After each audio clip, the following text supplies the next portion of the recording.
안녕하세요. 안녕하세요. 네, 반갑습니다. 자, 이제 문제풀이 시간이 돌아왔습니다. 우리 문제풀이가 3단계로 진행되는데 첫 번째 단계로서 기출문제 분석반. 그래서 이제 작년에 출제된 문제하고 그리고 이제 그 이전에 출제된 문제들 중에서 좋은 문제들 골라서 200문제를 준비했습니다. 그리고 작년에 공부해서 좀 안타까운 결과를 받은 사람들을 위해서 작년 기출문제와 겹치지 않도록, 그러니까 작년 기출문제 그 풀이반에서 다룬 문제와 겹치지 않도록 했고요. 자, 그래서 이제 5페이지부터 바로 진도 들어가겠습니다. 수업 듣기 전에 미리 먼저 풀어오셔야 되고요. 집에서 공부하시는 분들도 강의를 듣기 전에 먼저 문제를 풀어오셔야 됩니다. 그래야 효과가 더 좋습니다. 그리고 문제 풀기 전에 그동안 공부한 것을 복습 반드시 하고 푸는 것이 훨씬 효과적이라는 거 다시 한번 강조하고요. 자, 1번 보겠습니다. 그리고 공부할 때 여기 기출문제고 이 기출문제가 그대로 나오는 경우는 극히 드뭅니다. 이것이 이제 응용되어서 또는 그 주변의 내용들, 내용은 같은 내용들이 나오지만 이 문제가 그대로는 나올 가능성이 적다. 그래서 이제 제가 공부의 왕도가 반복이라고 했으나 문제 풀이를 할 때는 문제를 단순히 외우면 나중에 변형된 문제를 풀기가 어렵습니다. 그래서 여기 나온 내용뿐만 아니라 주변 내용들까지도 같이 공부를 하셔야 됩니다. 자, 1번 바로 볼게요. 이제 과학적 탐구 방법에서 과학적 탐구 방법은 귀납적 탐구 방법과 연역적 탐구 방법이 있는데 시험에는 주로 연역적 탐구 방법이 나오고 연역적 탐구 방법이 귀납적 탐구 방법과 다른 점은 크게 다른 점은 가설을 설정 단계에 있다는 거. 가설 설정 단계. 가설을 설정하는 것은 이유는 관찰된 사실, 그걸 이제 고찰이라고 표현하는데 고찰된 사실을 설명하기 위해서 그리고 또한 그러한 가설은 새로운 사실을 예측할 수 있어야 되죠. 그리고 가설을 이제 설정해서 이제 실험을 하는데 그 실험 과정에서는 반드시 대조군을 설정해야 되죠. 대조군 또는 대조구라고 하는데 대조군을 설정하는 이유는 실험군과 비교하기 위해서. 그래서 일반적으로 자연 상태로 내버려 둔 것이 대조군이고 어떤 조작을 해주는 것, 어떤 처리를 해주는 것이 이제 실험군이 되겠죠. 그래서 대조군과 실험군에서 조작 변인만 다르게 해주고 나머지 모든 조건들을 다 똑같게 해줘야 되는데 그 똑같게 해주는 것을 통제 변인이라고 하죠. 그래서 1번 생명과학자가 자연현상을 탐구하는 과정에 대한 설명으로 옳지 않은 것은 그랬는데 1번 관찰을 통해 발견된 문제점을 설명할 수 있는 그러니까 관찰을 통해서 어떤 사실의 관찰로부터 이제 문제 인식을 하고 그리고 그 문제에 대한 나름대로의 답 그래서는 임시적인 제안 그랬죠. 이것을 가설이라고 하죠. 그리고 그 가설을 검증하기 위해서 2번 실험을 설계하고 수행한다. 물론 이것은 연역적 탐구 방법에 해당이 될 것이고 3번 실험을 통해 얻은 결과를 바탕으로 가설의 옳고 그름을 밝혀야 되겠죠. 4번 실험 결과 중 가설을 입증하는 결과만을 채택한다. 언뜻 맞는 것 같지만 가설 틀린 것을 밝혀내는 것도 과학에서는 매우 중요합니다. 그래서 가설을 입증하지 못하는 결과도 채택할 수 있죠. 그래서 4번이 답이고 자, 2번 조금 헷갈릴 수 있는데 코울은 세균 병원서를 제안을 했죠. 그러니까 그 이전에는 병의 원인이 정확히 무엇인지 몰랐는데 코울은 어떤 특정 질병은 특정 세균에 의한 것이다. 그리고 특정 세균은 특정 질병을 유발한다. 라고 이제 제안을 했죠. 그래서 탄저균이 탄저병의 원인이라는 것을 증명하고자 코의 가설에 적용시킬 때 순서 옳은 것 그랬는데 이제 관찰을 하다 보면 리을처럼 해당 탄저균은 항상 탄저병 환자의 몸속에서 발견된다. 이게 첫 번째가 되겠죠. 그러면 기억으로 가서 탄저균을 숙주의 몸에서 채취하여 순수 배양하여 기른 다음에 그것을 이제 다른 건강한 숙주에게 주사를 해보겠죠. 그래서 디귿 배양한 탄저균을 건강한 새로운 숙주에게 주사하면 같은 탄저병이 발생한다. 그리고 그 숙주에서 발견된 탄저균을 그래서 니은이죠. 새롭게 감염된 숙주에서 분리하여 배양한 탄저균은 앞서 얻은 탄저균과 동일하다. 되겠죠? 그래서 답은 4번. 3번 뉴런에 전기 충격을 주었을 때의 변화를 나타내는 것인데 이와 가장 유사한 현상은 자극을 주었을 때 반응이 나타난다. 그러니까 생물의 특성을 우선 정리해보면 개체 유전상과 종족 유전상으로 나눌 수 있고, 그래서 개체 유전상에는 세포로 구성되어 있고 모든 생물은 예외 없이 세포로 구성되어 있죠. 그리고 물질 대사를 하고, 그리고 자극에 대한 반응 및 항상성. 항상성이라는 것은 체내외 환경이 변할지라도 체내 환경을 일정하게 유지하는 성질. 이때 체외 환경을 다 알 것이고, 체내 환경이라는 것은 그 물질 대사가 더 구체적으로 세포 내에서 일어나는데, 체내 환경이라는 것은 세포 바깥쪽, 그러니까 세포와 세포 사이, 즉 세포 사이액. 그래서 우리는 조직액이라고 표현하기도 하죠. 그리고 또한 개체 유전상의 발생 및 생장, 발생 및 생장도 개체 유전상, 그리고 종족 유전상에는 생식, 유전, 그리고 적응 및 진화. 그 중에서 자극에 대한 반응 얘기죠. 그래서 1번, 효모는 포도당을 분해하여 ATP를 만든다. 세포흡, 그러니까 물질 대사에 해당이 되고, 2번, 수정란이 다양한 종류의 세포로 분화한다. 이런 분화 과정을 거쳐서 개체를 만들죠. 그러니까 발생 과정을 얘기하는 겁니다.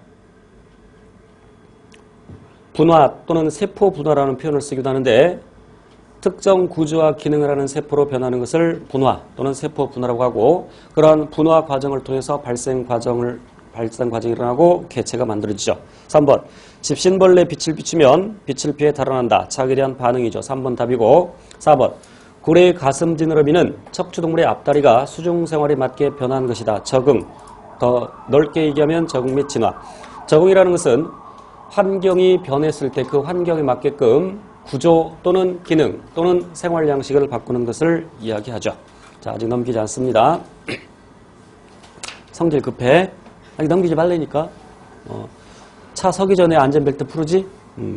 급해 우리 성질들. 자, 이제 그 그래프를 통해서 이제 신경계 단원에서 나왔던 것을 확인하고 가야 되죠.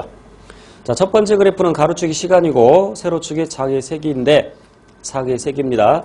그러니까 자극을 주고 안 주고 다시 주는데 더 크게 주고, 또 안 줬다가 주는데 더 크게 주고, 그랬을 때 수용기 전이, 수용기 전이라는 것은 감각세포에서 그러니까 감각세포가 적합작을 받았을 때 생기는 그 막전위의 변화를 수용기 전이라고 하는데, 그래프에서 보면 수용기 전이는 처음 자극을 줬을 때 약한 자극을 줬습니다. 수용기 전이가 형성되는데, 자극을 지속적으로 주고 있다 하더라도 수용기 전이가 감소하죠.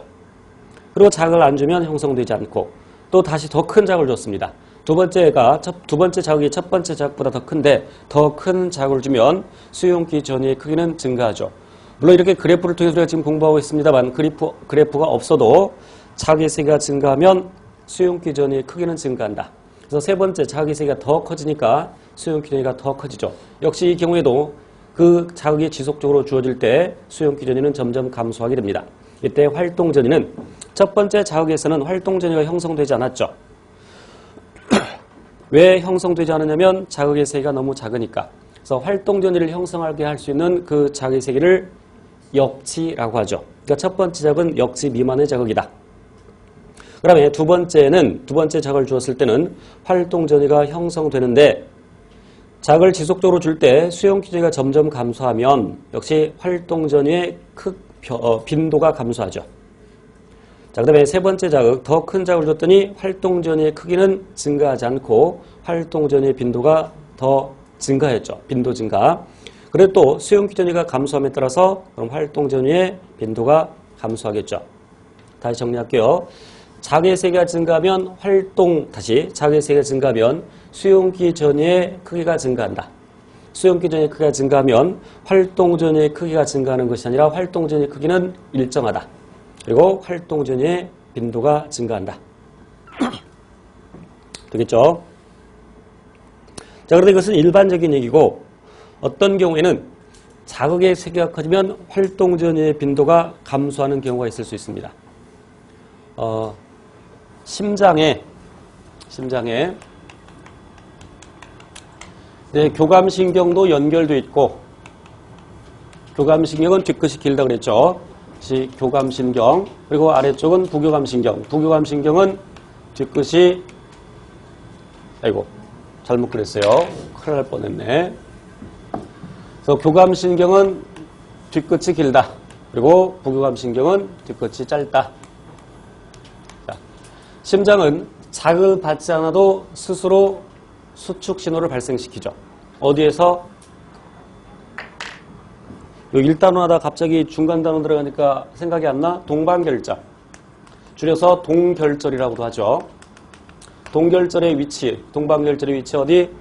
우심방 상단. 우심방에는 대정맥이 연결되어 있는데 대정맥은 상대정맥과 하대정맥이 있죠. 그래서 상대정맥과 우심방 사이의 동반결절은 스스로 수축 신호를 발생시킬 수 있죠. 그러니까 이 신경 신호를 받지 않아도 활동 전이가 심장 세포에서 형성된다는 얘기죠. 그리고 동반결절은 어떤 조직? 근육 조직이에요? 결합 조직이에요? 근육 조직. 물론 결합 조직에서 뻗어나오는지만 결합 조직과 연결되어 있지만 이것은 근육 조직. 그래서 스스로 수축 신호를 발생시킬 수 있다. 그런데 그럼 이제 시간이 지남에 따라서 활동 전이가 형성될 텐데 뭐 대충 그렇게 이렇게 형성된다고 할 때 여기다가 자극을 줬어. 그럼 부교감 신경에다가 자극을 주면 활동 전의 빈도가 어떻게 되겠어요? 심장세포에서. 부교감 신경은 심장 박동을 억제하죠. 심장 박동을 억제하니까 이것이 더 빈도가 감소하겠죠. 이해돼요? 그런데 여기다가 더 큰 자극을 줬어. 그럼 더 큰 자극을 주면 우리가 지금 아까 그 그래프에서 본 것만 생각해서 더 큰 자극을 주니까 활동 전의 빈도가 증가한다고 착각하는데 자극을 안 줬을 때 이렇게 흰색으로 활동 전이 형성되었고 자극을 줬더니 활동 전의 빈도가 감소했다. 그럼 더 큰 자극을 주면 활동 전의 빈도는 더 감소하겠죠. 이해되죠? 이런 걸 조심하셔야 돼요. 물론 교감신경에다가 자극을 줬을 때는 교감신경은 심장 박동을 촉진하기 때문에 교감신경에다가 자극을 줬을 때는 자극의 세가 커지면 활동제 빈도는 더 증가하겠죠. 이해되죠? 심장 박동의 조절 중추는 어디? 조절 중추는 연수. 그러면 요 부교감신경의 절전 뉴런에 물론 이것을 시냅스 전 뉴런이라고 라고도 하는데 시냅스 전 뉴런의 요 신경세포체는 어디에 들어있어? 연수에 들어있죠. 연수. 그럼 교감신경의 시냅스 전 뉴런의 신경세포체는 어디에 있어? 척수. 조심하셔야 돼요. 비록 심장박동의 조절 중추가 연수이지만 교감신경은 척수에서 나온다. 교감신경은 여기 지금 기관이 무엇이든지 관계없이 교감신경은 척수에서 나온다.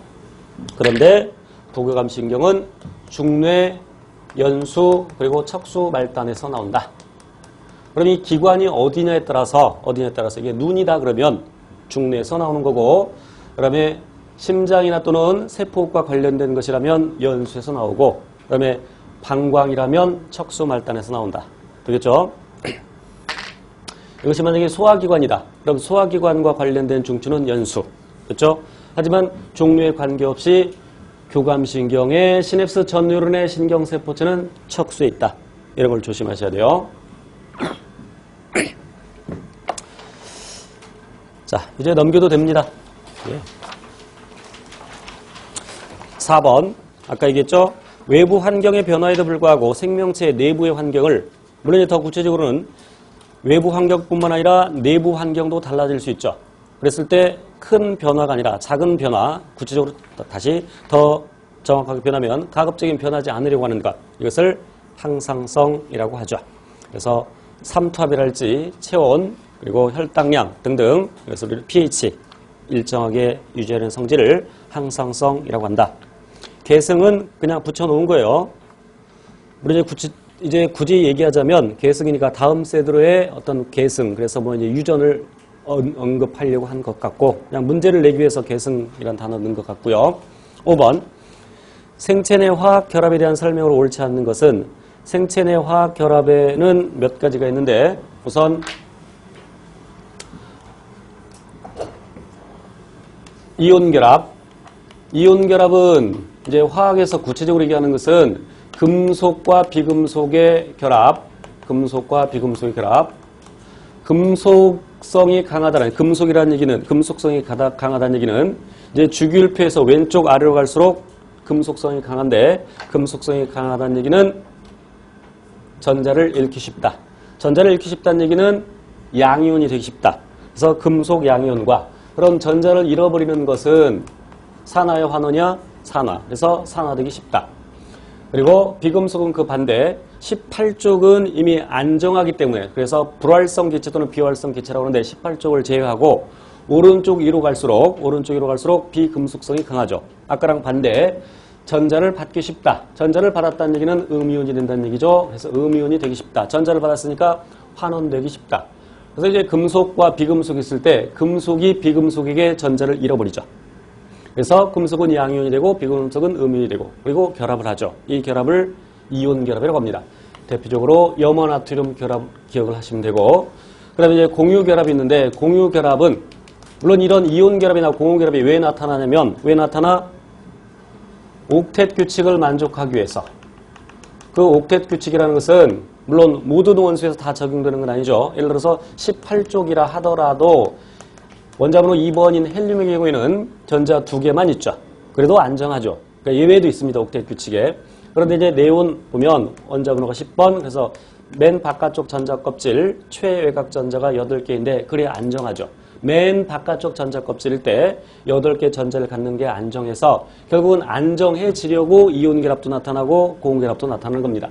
나트륨 원자를 예를 들면 나트륨 원자가 11번인데 전자를 2개 그리고 8개 그리고 1개 갖고 있는데 1개 잃어버려서 네온과 같은 전자 배치를 하려고 하는 거죠. 네온은 이렇게 같이 첫 번째 전자 껍질에 전자 2개, 두 번째 전자 껍질에 전자 8개 안정하고 그럼 나트륨이 전자를 잃어버림으로써 나트륨 플러스 1가이온이 되어서 첫 번째 전자 껍질 2개, 두 번째 전자 껍질 8개에서 네온과 같은 그러니까 18쪽과 같은 전자 배치를 보이려고 하죠. 왜? 그래야 안정하니까. 그리고 염소의 경우에는 원자번호가 17번인데 2개 전자 채우고 8개 채우고 7개 채워서 7개를 잃어버리는 것보다는 1개를 받는 거죠. 아까 그 나트륨이 전자를 잃어버린 것을 얘가 받는 거죠. 그래서 역시 이제 이 녀석이 맨 바깥쪽 전자 껍질에 8개의 전자를 가짐으로써 18쪽 원자와 전자 배치를 갖게 하려고 하는 것이죠. 물론 이제 더 구체적으로 아르곤 18번과 그럼 전자가 18개 되니까 18번 아르곤과 같은 전자 배치를 보이게 되죠. 그래야 안정하니까. 그래야 옥텟 규칙. 자, 공유결합은 그래서 이온 결합도 결국은 옥텟 규칙을 만족하려고 일어나는 것이고 공유결합도 옥텟 규칙을 만족하려고 전자 쌍을 공유하는데 더 구체적으로 비금속과 비금속과의 결합이죠. 그것을 공유결합이라고 하고 자, 이온 결합과 공유결합은 분자 내세 결합이죠. 그죠? 또 낚여. 던지면 다 낚인다니까. 이온 결합 물질이라고 하죠. 분자의 정의는 공유 결합을 하는 물질.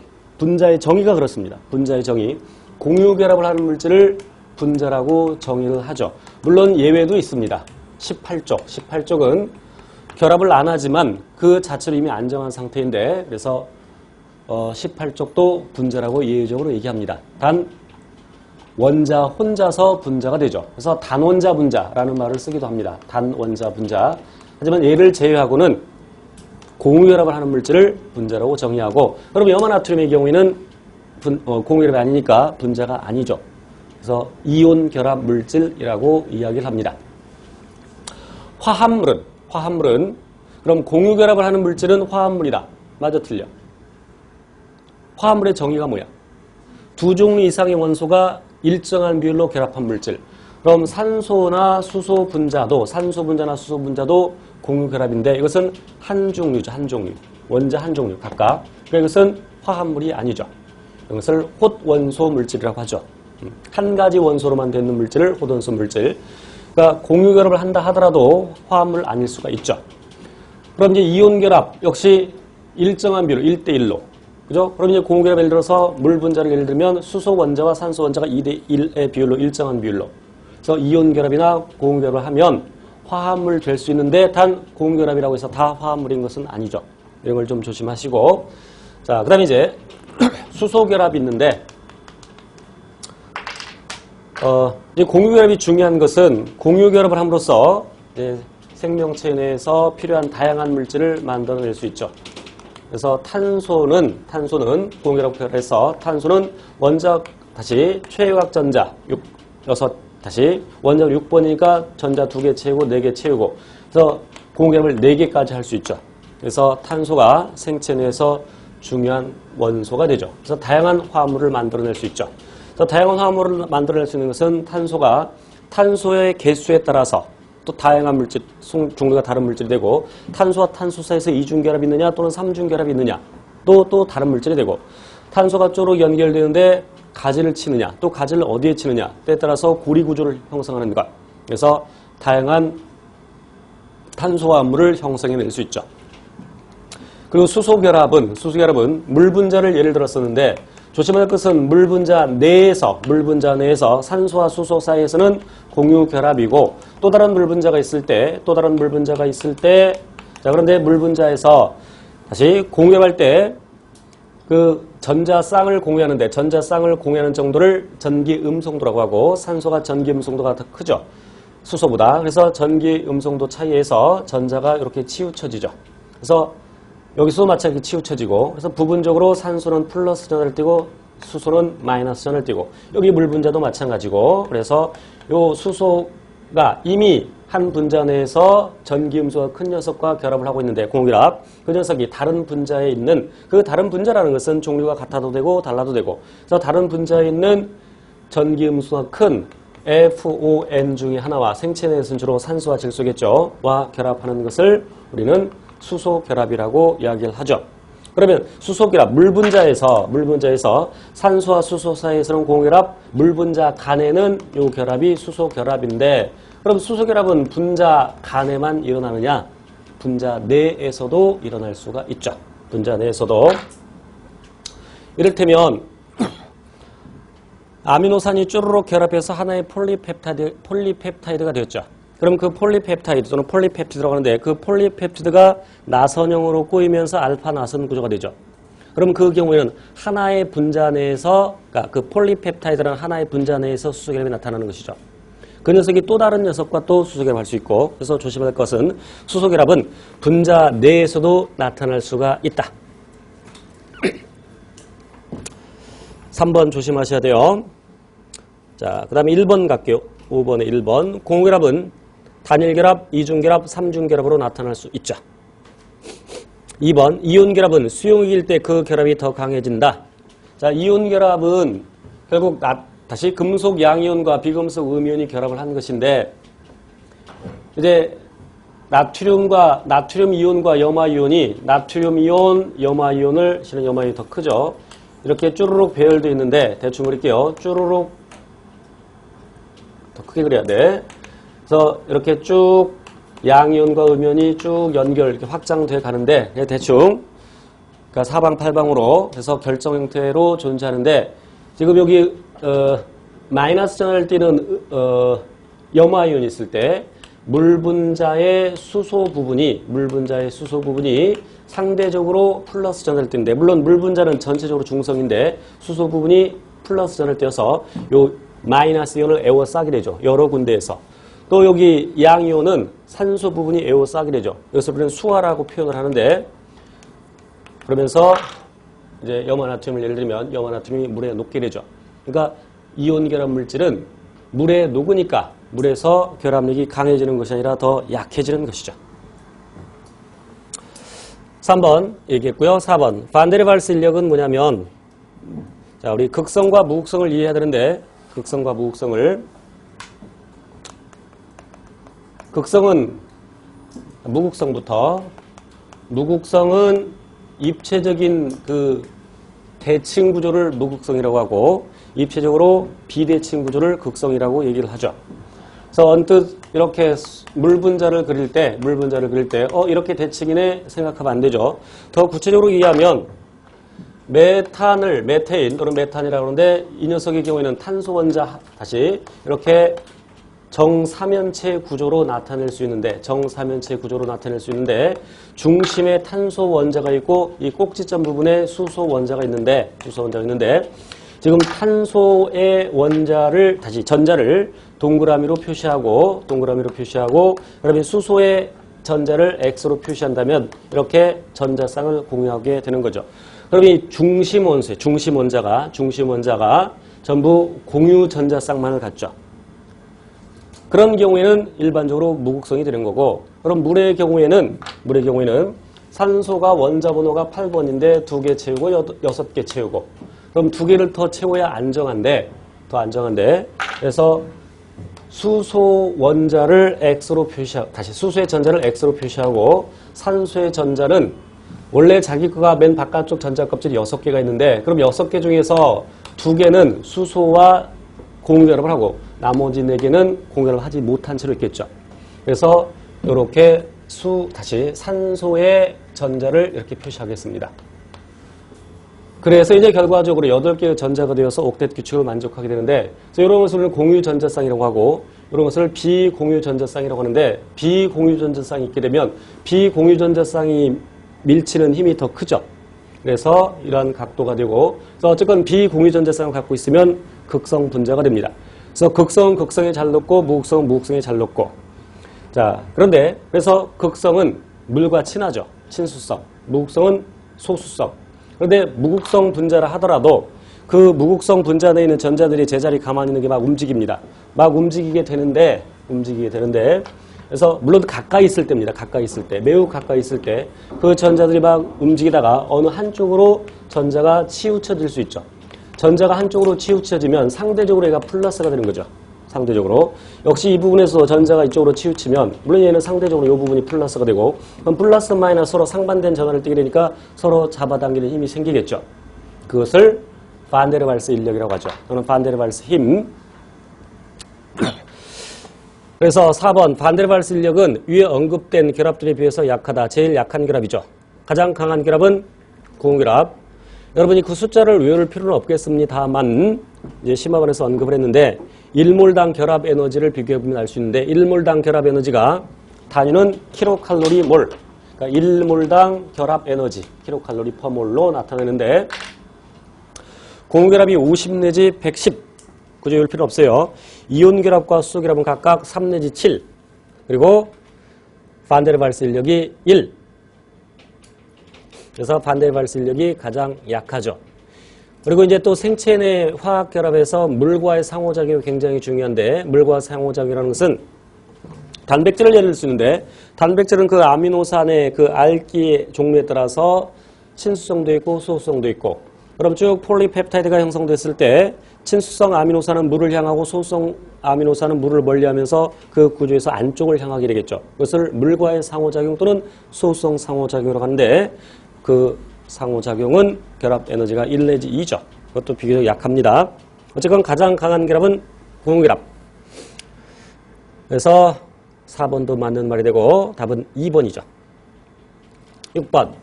물에 대한 설명으로 옳은 것은 그랬는데 물은 극성을 띈다. 그리고 물 분자 간에 수소 결합을 한다. 그래서 물 분자의 독특한 특징이 나타나죠. 비율이 크다, 기화율이 크다. 그 말은 체온을 유지하기에 적합하다. 그래서 1번이 맞고 수소 결합을 하기 때문에 열을 가하면 일부 열이 그 수소 결합을 끊는 데 쓰게 되죠. 그러니까 온도가 잘 안 올라간다 이런 얘기입니다. 2번 비열이 커서 체온을 비열이 크다는 얘기. 비열이라는 것은 어떤 물질 1g을 1도씨 높이는 데 필요한 열량. 그럼 비열이 크다는 얘기는 온도를 1도씨 높이는 데 더 많은 열을 필요로 한다. 그러니까 비열이 크다는 얘기는 온도 변화가 어렵다. 그래서 체온을 일정하게 유지하는 데 도움이 된다. 3번 물은 점성이 커서 분자의 구조를 회전시킨다. 물은 점성이 작죠. 4번 열 전도율이 낮아서 몸속에서 주위 세포 열을 빨리 전달한다. 열 전도율이 높아야 빨리 전달하겠죠. 열 전도율이 낮은 건 맞지만 빨리 전달한다가 잘못됐죠. 7번 다음 중 중합체가 아닌 것은 중합체는 단량체가 탈수축합에 의해서 만들어진 것이죠. 단량체가 탈수축합에 의해서. 그래서 단량체를 2개 간단히 그려 넣어보면 단량체라고 합시다. 또 단량체가 있어. 그럼 여기 이제 H가 있고 여기 OH가 있고 여기 H기가 있고 OH기가 있는데 이 녀석이 빠져나오죠. 어떤 형태로? 물 형태로. 그래서 결합이 일어나는데 그것을 탈수축합 또는 탈수합성이라고 하고 그래서 결합이 일어날 때 그 결합은 공유결합이 형성되는 거죠. 그래서 단량체와 단량체 사이에서 물이 빠져나가면서 즉 탈수축합 그래서 중합체를 형성하죠. 그래서 녹말은 단당류의 중합체죠. 녹말은 단당류의 중합체. 우리 이제 단당류 두 개가 결합한 것을 이당류라고 하고 단당류 여러 개가 결합한 것을 다당류라고 하는데 다당류의 종류는 일단 녹말 있는데 녹말은 아밀로스와 아밀로펙틴의 혼합물이죠. 아밀로스 다시 그 아밀로스와 아밀로펙틴은 그런데 이제 우리가 먼저 기억할 것이 포도당의 종류를 기억해야 되는데 포도당은 알파 포도당과 베타 포도당이죠. 그래서 아밀로스와 아밀로펙틴은 알파 포도당 간의 결합인데 알파 원포 결합이죠.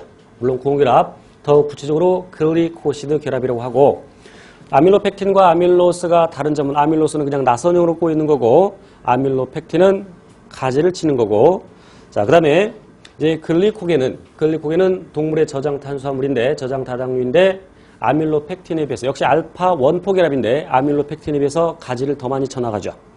그다음에 셀룰로스는 베타 원포 글리코시드 결합이죠. 단백질은 아미노산과 아미노산 사이에서 역시 물 빠져나가면서 결합이 일어나는데 역시 공결합이고 더 구체적으로 펩티드 결합 또는 펩타이드 결합 이야기하죠. 자, 그다음에 지질은 중합체가 아니죠. 그래서 글리세롤을 예를 든다 다시 중성지방을 예를 든다면 글리세롤 한 분자에 지방산 세 분자가 결합되어 있는데 요 각각 글리세롤과 지방산은 단량체가 아니죠. 그러니까 중합체라는 것은 단량체 똑같은 것이 쭈르륵 연결되는 것. 그러니까 포도당 똑같은 것이 쭈르륵 연결된 것.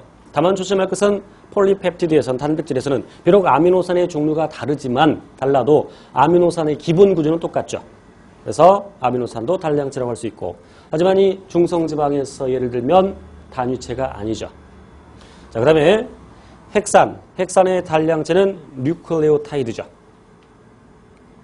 핵산은 DNA와 RNA 등이 있고 그래서 그 기본 단위를 뉴클레오타이드라고 하는데 핵산 속에서 뉴클레오티드 한 개는 5탄당의 1번 탄수에 5탄당 하나에 1번 탄수의 염기 그런데 그 염기가 질소를 갖고 있죠. 그래서 질소 염기라고 하고 5번 탄수의 인산기를 갖고 있죠. 1대1의 비율로. 자, 그래서 핵산의 이제 구성 원소까지 기억을 하셨는데 핵산의 구성 원소는 CHONP 기억하셔야 되고요. 그래서 7번의 답은 3번이 되고 지질과 관련해서는 이제 일단 중성지방이 있고 그 다음에 인지질이 있고 인지질은 이런 중성지방에서 지방산이 하나 떨어져 나가고 그 다음에 여기 콜린 인산기가 붙죠. 콜린 인산기 글리서롤 그래서 그냥 한꺼번에 이렇게 동그랗게 나타나는데 그래서 다시 그리면 인지질은 콜인글로 되어 있고 그 다음에 두 개의 지방산으로 되어 있는데 그래서 콜린글로 되어 있는 부분을 우리는 머리라고 하고 지방산으로 되어 있는 부분을 꼬리라고 하는데 머리는 친수성이고 그리고 꼬리는 소수성 그래서 이러한 성질을 친양매성이라고 하죠. 양친매성이 실은 더 적합한 용어겠다. 양친매성 물과도 친하고 기름과도 친하고 양친매성 그런데 두 개의 지방산 중에서 반듯한 것은 포화지방산이고 꺾여 있는 것은 불포화지방산이죠. 포화지방산이냐 불포화지방산이냐 부르는 것은 탄소와 탄수 사이에 단일 결합만 있고 따라서 수소로 가득 채워져 있죠. 그것이 포화지방산. 불포화지방산은 수소가 가득 채워지지 못하죠. 그래서 안정해지기 위해서 탄소와 탄수 사이에 이중결합 또는 삼중결합이 형성되는데 대개는 이중결합. 그래서 그 이중결합인 경우에 이성질체 그러니까 기하 이성질체 시스형하고 트랜스형이 있는데 시스형이 있는 경우에 꺾이게 되죠. 그래서 꺾이기 때문에 촘촘하게 채워지지 못하고 움직일 수 있죠. 우리는 유동성을 띈다 또는 유동적이다 이렇게 표현하는 겁니다. 그래서 친수성을 띠기 때문에 막에서 이중층이고 왜냐하면 막을 연결해서 세포 안쪽도 물, 세포 바깥쪽도 물이니까 그리고 불포화지방산을 갖고 있어서 촘촘하게 채우지 못하니까 유동적이고 인지질이 움직인다. 따라서 단백질도 인지질 사이에서 움직인다. 자, 그 다음에 콜레스테롤, 즉 스테로이드 기억하셔야 되죠. 지금 지질의 종류, 중성지방, 그 다음에 인지질, 그리고 스테로이드. 콜레스테롤로도 만들어지는데 그래서 스테로이드계 호르몬 기억하셔야 되죠. 분비장소, 생식소, 즉 정소난소, 그리고 부신피질. 그래서 정수에서는 테스토스테론, 그리고 난소에서는 에스트로겐, 프로게스테론, 그리고 부신 피질에서는 무슨 코르티코이드, 즉 당질 코르티코이드, 무기질 코르티코이드. 제 지금 강의 속도 빠르지 않죠? 이제는 적응이 다 돼 있어야 돼. 자, 8번으로 가겠습니다.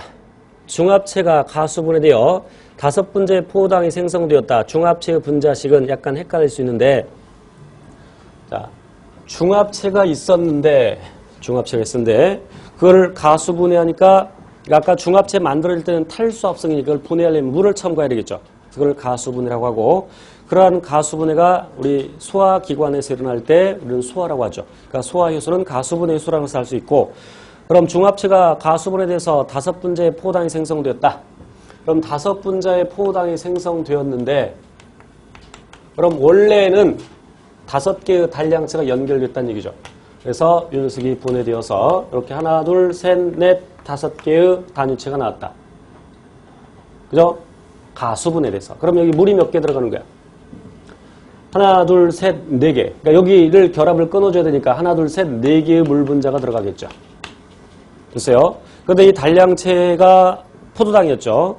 그럼 포도당 C6H12O6 이런 거 헷갈릴 수 있으니까 그림 간단하게 그리면서 하는 것이 실수를 줄일 수 있습니다.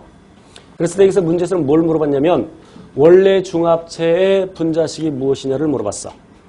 그러면 이제 5개가 있었으니까 그럼 여기다 5를 곱하면 6, 5, 30에 좀 크게 쓸게요. 탄소는 30개, 그 다음에 수소는 여기다 5 곱하니까 60, 산소는 30 이렇게 되겠죠? 그런데 다시 합성을 하려면 이것은 탈수합성이죠. 탈수합성. 그럼 물 분자를 몇 개 빼야 돼? 4개 빼야 돼. 그럼 여기서 4H2O를 빼야 된다는 얘기야. 그러니까 수소 원자를 8개 빼야 되죠. 수소 원자를 8개 빼니까 52가 되고, 그 다음에 산소 원자를 4개 빼야 되니까 26이 되죠. 이거 뒤바뀌지 않도록, 여기다가 더 더해주지 않도록 조심하셔야 돼요. 헷갈리지 않도록 그림 그려서 하는 게 좋다. 그래서 8번의 답은 3번.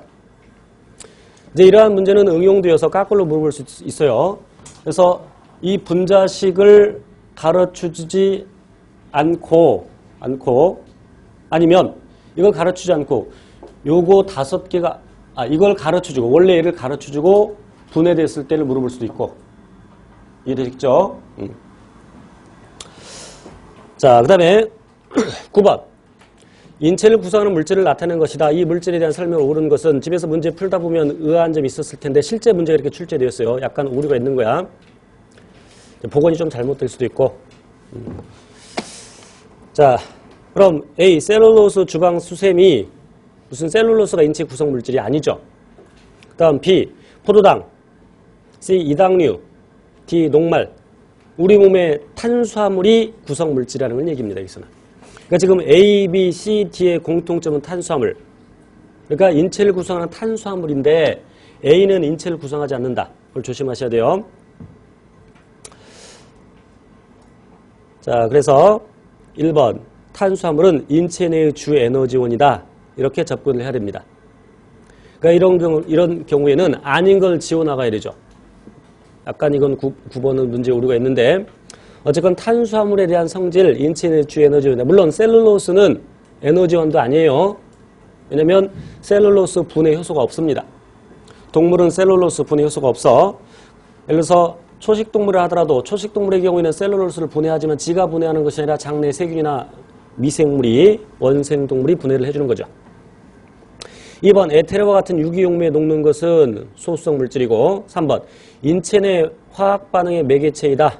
이건 물에 대한 얘기죠. 4번 효소와 호르몬의 성분으로 펩타이드 결합으로 이루어져 있다. 단백질에 대한 설명이죠. 그러니까 이제 우리 실제 문제는 실제 시험 문제는 경우에 따라서 이렇게 아름답지 않은 문제들도 출제될 수가 있습니다.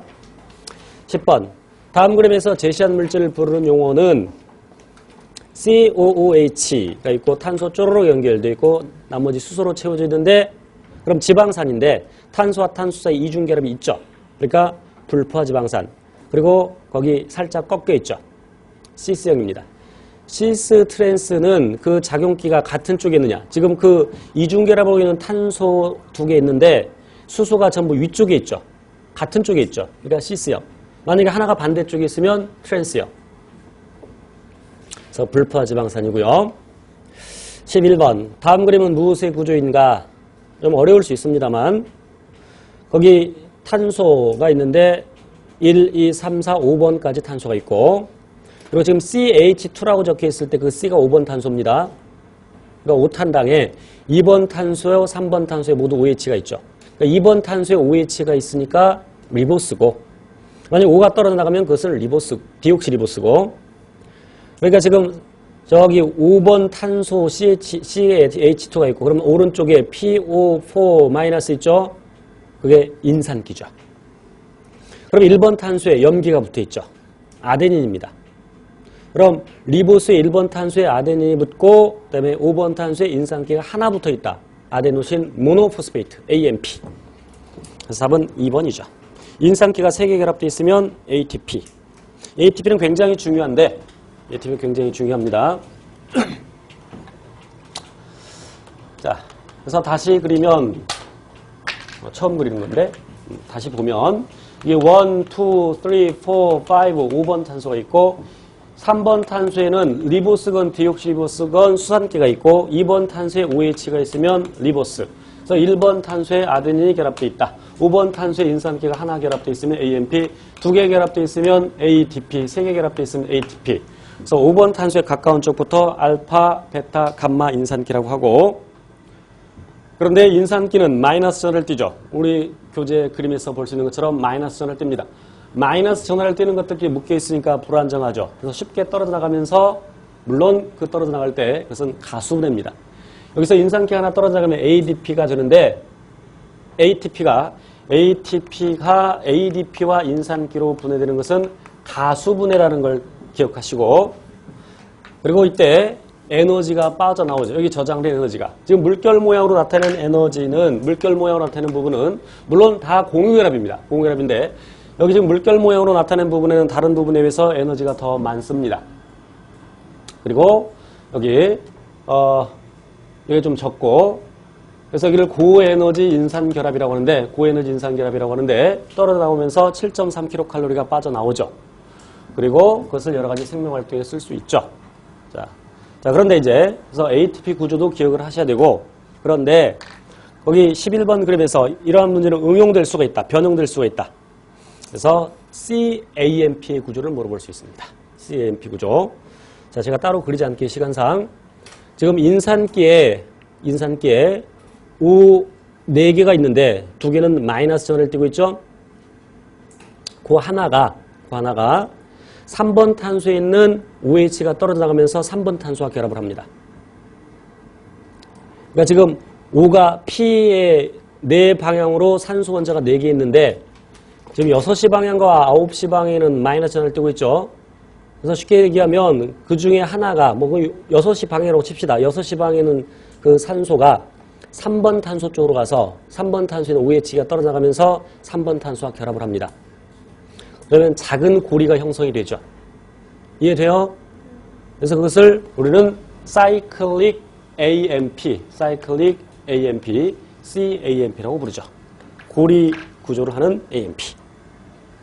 그래서 저라면 이제 여러분이 출제라고 생각해봐. 11번 문제 똑같이 내겠어? 물론 낼 수도 있지. 귀찮으면. 하지만 거의 그렇지 않습니다. 그래서 그리고 출제자들은 대개 1년에 한 번씩 바뀝니다. 대개. 그러면 출제하는 사람 자존심이 있지. 나름대로 교수인데 남의 문제 그대로 베끼겠어? 예전에 자기가 한 2, 3년 전에 출제위원이 됐다. 그런데 또 출제위원이 됐어. 그럼 그런 경우 옛날 거 똑같이 낼 수도 있어요. 거의 똑같게. 그렇지만 작년 거 그대로 나온 건 거의 없으면 출제자가 바뀌니까. 그래서 저라면 11번 문제 나왔다. 그럼 나라면 CAMP 구조를 한번 내겠다 이런 얘기죠. 그래서 CAMP 구조도 기억을 하십니다. 12번 식물세포와 동물세포의 공통점으로 옳은 것은 그랬는데 우선 식물세포와 동물세포 차이점부터 보고 갈게요. 식물세포, 동물세포 차이점. 그래서 동물세포에만 있는 거 기억하셔야 돼요. 리소좀, 그리고 중심체, 그리고 간극연접. 물론 이제 식물세포에는 그 간극연접과 유사한 원형질 연락사가 있죠. 그리고 이제 동물 세포에는 없고 식물 세포에만 있는 게 세포벽, 그다음에 엽록체, 액포. 그렇죠? 동물 세포에서 리소좀의 기능을 식물 세포에서 누가 하냐면 액포가 하죠. 그리고 식물 세포에 원형질 연락사가 있고. 자, 1번 세포벽에 펩티도글리칸이 있다. 그건 세균 얘기죠. 2번 액포, 식물 얘기죠. 3번 염색체는 DNA로만 구성된다. 둘 다 해당 사항이 없죠. 염색체는 무엇로 구성되냐면 DNA와 단백질로 구성되죠. 특별히 히손 단백질을 기억하셔야 돼요. 뒤에 또 그림이 아마 비슷한 게 나올 텐데 히손 단백질 종류까지 H2A, H2B, H3, H2B, H3, H4 네 종류가 있고 그 네 종류가 각각 몇 개씩, 각각 2개씩 그래서 소위 옥토머, 팔량체를 형성하고 그것을 DNA가 대략 1.67바퀴 감고 있고 그래서 이러한 구조를 뉴클레오티드라고 하죠. 그죠? 이제는 안 낚이네. 한 명 낚였어. 낚이면 기분이 좋더라. 하지만 여러분이 낚인 만큼 실력은 늘게 돼 있어요. 뉴클레오타이드가 아니라 뉴클레오솜이라고 하고 그리고 그것이 쭈르륵 연결됐을 때, 쭈르륵 연결되어 있을 때 하나 더 그릴게요. 이렇게 쭈르륵 연결되어 있을 때 그것을 우리는 염색사라고 하고 그 염색사가 꼬이고 꼬여서 사람의 경우에 약 10,000분의 1로 응축하는데 그런 응축된 상태를 염색체라고 하죠. 물론 염색사 형태일 때도 염색체라고 혼용해서 쓰기도 하고 그럼 이 노란색으로 나타내는 것은 DNA인데 DNA 이중 나선 구조이지만 편의상 한 가닥으로 나타냈고 이제 확대하면 이중 나선 구조가 되겠죠. 그럼 이 DNA를 구성하는 기본 단위가 뉴클레오타이드다 또는 뉴클레오티드 헷갈리지 않도록 조심하셔야 돼요. 자 그리고 히손 단백질은 이렇게 네 종류 외에 또 하나 있어 H1이. 그런데 H1은 뉴클레오솜을 구성하지는 않죠. 그래서 이렇게 구조 감고 있다가 빠져나와서 또 다른 걸 감을 수 있도록 빠져나가게끔 하는 것을 하는 히손 단백질 H1이라고 하죠. 다시 H1은 뉴클레오솜을 구성하지 않는다. 그럼 H1은 DNA를 구성한다. 맞아 틀려. H1이 DNA 구성해 안 해? DNA는 뉴클레오티드로 구성되는데 뉴클레오티드는 아까 얘기한 것처럼 염기당 인산이 1대1대1로 결합되어 있다. 물론 조심할 것은 뉴클레오티드가 DNA나 RNA 속에서는 인산기가 1개씩 있지만 홀로 둥둥 떠다닐 때 이렇게 인산기를 3개씩 갖고 있죠. 그런 걸 조심하시고 그래서 히스톤 단백질 H1이 DNA를 구성하는 건 당연히 아니고 이거 단백질이니까 그리고 H1은 그럼 염색사를 구성한다. 그럼 맞는 말이죠.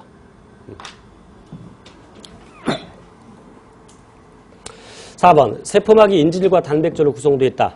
답 4번이고 아직 넘기지 마세요. 넘겼으면 넘겨 뒤에 가서 얘기할게요. 관련된 거 또 나오니까.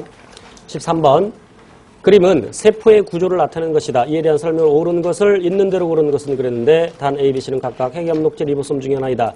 그림을 보고서 무엇이니 첫 글자만 써놓고 풀어야 실수를 줄일 수 있죠. A는 리보솜, B는 핵, C는 염록체. 기억 A에서 펩티드 결합이 형성된다. 펩타이드, 아미노산 간의 펩타이드 결합을 통해서 폴리펩타이드가 만들어지죠. 즉 단백질 합성 장소, 리보솜, 그러니까 기억 맞고. 니은 B에는 DNA와 히손 단백질로 구성된 염색사가 있다. 핵 속에 있죠. 맞고요. 이런 것은 응용되어서 니은 패스. 그다음에 디귿. A와 C는 동물에 공통적으로 존재한다. 그런데 C는 염록체니까 동물에 존재하지 않죠. 그리고 그 그림에서 핵 속에 지금 까만 점 크게 그려져 있죠. 무엇을 나타낼까? 인이 하는 역할은 리보솜 합성. 세포 분열기 때 더 구체적으로 전기. 그러니까 4단계로 나눌 때 분열기를 전기, 중기, 후기, 말기 4단계로 나눌 때는 전기. 5단계로 나눌 때는 전기, 전중기, 중기, 후기, 말기. 그래서 그때는 전중기 때 인이 사라지죠. 그럼 인이 사라진다는 의미가 뭐야? 인에서 리보솜을 합성하는데 인이 사라진다는 얘기, 이제 리보솜을 안 만든다는 얘기고, 그럼 이제 단백질 합성이 더 이상 일어나지 않는다는 얘기죠. 따라서 분열기 때는 단백질 합성이 일어난다, 안 일어난다? 안 일어난다.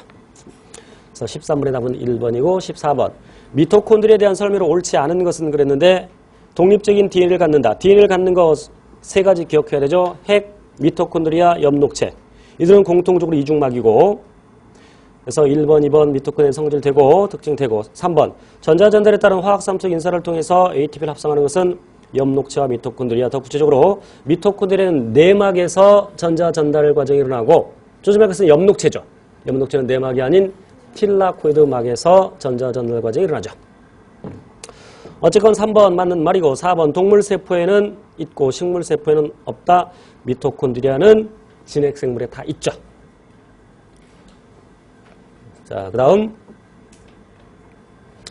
15번 내막계에 대한 설명을 모르는 것은 내막계라는 것은 세포 안에 있는 막인데 단 그것의 기원이 세포막이죠.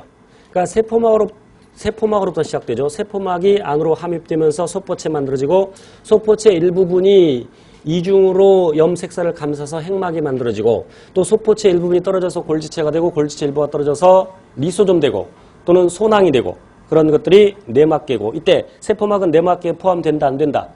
세포막도 내막계에 포함된다. 그러나 엽록체와 미토콘드리아 퍼옥시즘은 내막계에 포함되지 않는다.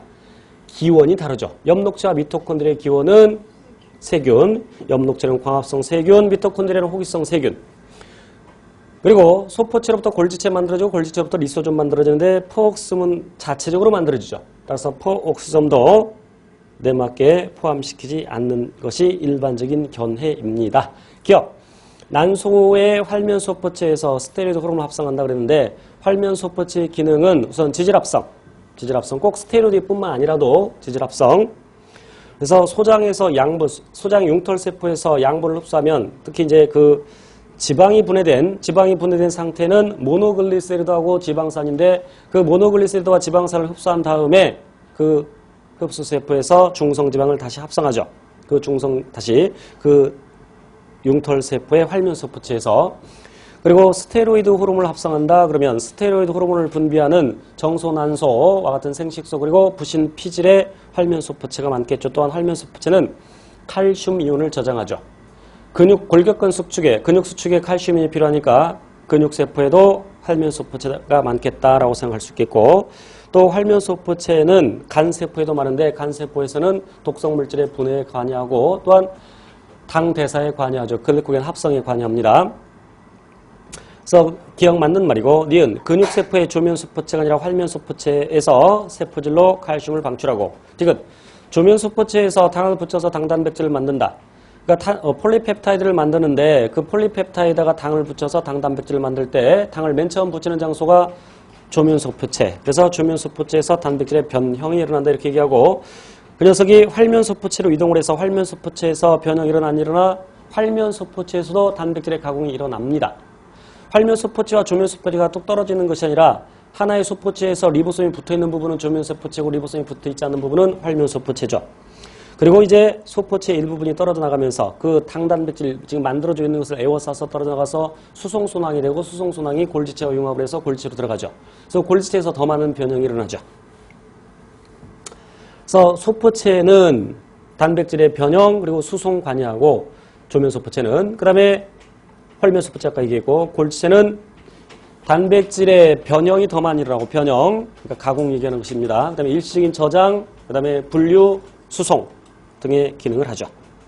그리고 골지체에서 탄수화물을 합성하는 경우도 있죠. 특히 이제 식물세포에 있는 골지체를 딕티오솜이라고 하는데 딕티오솜에서는 세포벽의 성분이 되는 탄수화물을 합성하는데 세포벽의 주성분은 셀룰로스고 그렇지만 셀룰로스는 골지체에서 만들어지는 것이 아니라 세포막에서 만들어지죠. 그러니까 셀룰로스를 제외한 이제 세포벽의 성분이 되는 탄수화물이 식물의 골지체 더 특별히 딕티오솜에서 만들어진다. 디귿 맞고 리을 소장이 골지체에서 글리코겐을 포도당으로 보내야 한다. 그럴 리 없죠. 미음 골지체에서 단백질을 인산기로 표시한다. 그래서 아까 골지체에서 변형, 저장, 분류, 수송을 했는데 또는 분비까지 그 분류라는 것은 그 단백질을 어디로 보낼지 결정짓는 거죠. 그래서 인산기로 표시해서 이제 보내질 장소를 정하는 거죠. 그래서 미음 좀 생소할 수 있지만 맞는 말입니다. 그래서 기억, 디귿, 미음 2번이 답이고 16번 활면소포체 기능으로 오르는 것은 방금 얘기했었죠. 답 2번 보이죠? 자, 3번은 뭘까? 리보솜의 첫 번째 단계 합성에 관여한다.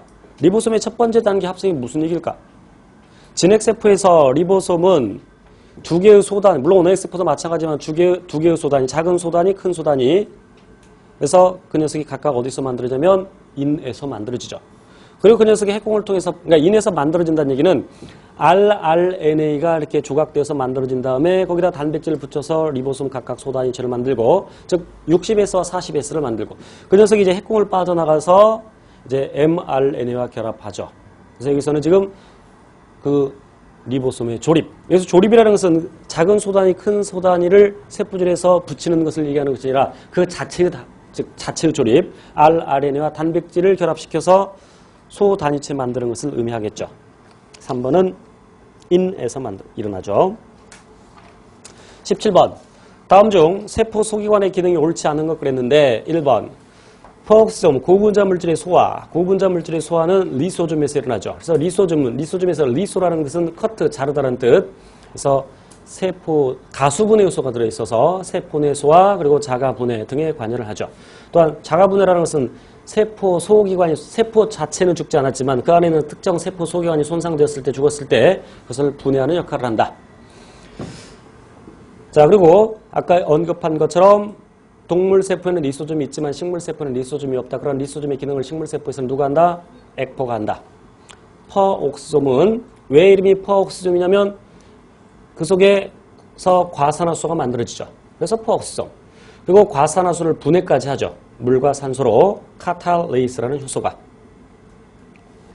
그래서 1번이 답이고 2번 골지체 단백질의 변형 아까 얘기했고 엽록체 광합성 달고 미토콘드리아 세포 내법 다 맞죠.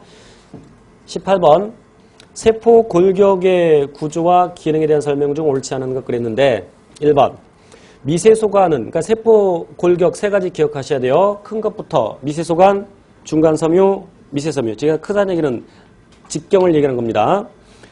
안쪽 지름. 자, 그래서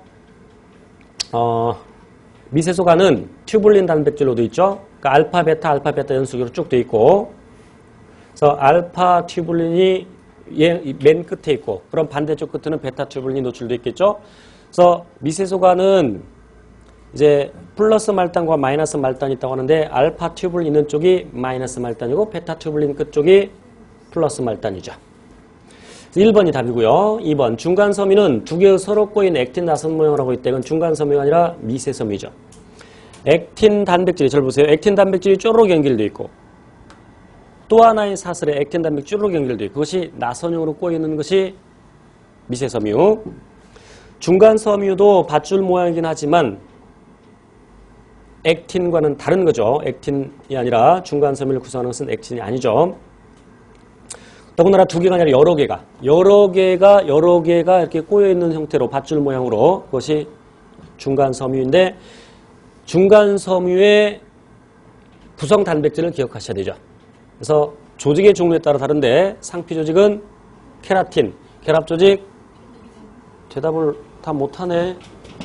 조금 깊은 내용이지만 시험에 나온 적도 있고 또 나올 수 있고 그래서 중간섬유를 구성하는 단백질 조직의 종류에 따라 다른데 대개 이제 책에는 케라틴이라고 나오지만 더 구체적으로 케라틴은 상피 조직에서의 중간섬유 단백질이고 그 다음에 결합 조직에서는 결비 그래서 제가 이렇게 외우라고 했죠. 근육 조직, 근대 잘 안 외워진다. 데스민, 결합 조직, 비멘틴 그리고 이제 신경 조직은 신경 미세섬유 이런 거 조심하셔야 돼요. 신경 미세섬유라는 단백질. 그다음에 이제 고딩 수준에서는 조직을 이렇게 네 종류로 나누는데 그 네 종류로 나눌 때는 신경 조직에는 뉴런과 그 뉴런을 도와주는 교세포, 아교세포가 포함되죠. 그렇지만 대학 과정에서는 5개로 나눌 수 있는데 5개로 나눌 때는 그 아교세포를 따로 떼어서 아교조직으로 나누는데 아교조직을 구성하는 중간섬유 단백질은 GFAP 그리고 핵 안에 있는 핵막 하층을 형성하는 중간섬유 단백질은 라민. 그러니까 4번 먼저 보고 갈게요. 핵막층을 형성하는 것은 미세소관이 아니라 중간섬유고 그 중간섬유 단백질은 라민. 3번 선모의 횡단면에서 선모나 편모의 횡단면에서 볼 수 있는 것은 9+2 구조의 미세소관이죠. 그다음에 중심립, 중심체. 중심립 두 개가 서로 수직을 이루고 있는 것을 중심체라고 하는데 중심립은 미세소 간의 9+0 구조이죠. 쉬었다 하겠습니다.